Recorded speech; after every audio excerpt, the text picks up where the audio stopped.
Sa ibang balita, 10 ang naitalang sugatan sa MRT EDSA Taft Avenue matapos biglang tumigil ang isang escalator sa may platform area.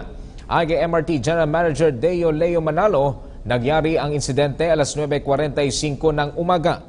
Anya, ang mga sugatan ay kaagad namang nabigyan ng paunang lunas at karamihan sa kanila ay galos lamang ang natamo. Sa ngayon ay inaayos na isang escalator na ayon sa inisyal na report ay may nasirang parte kung kaya't bigla itong tumigil. Hindi naman naantala ang biyahe ng MRT matapos ang insidente. Samantala, nangako naman si Manalo na tuloy-tuloy ang rehabilitasyon sa lahat ng MRT station, lalo na ang kanilang mga escalators at elevators. Pasahero, ngayon marami pong natumba. About 10 are nagkaroon po ng galos.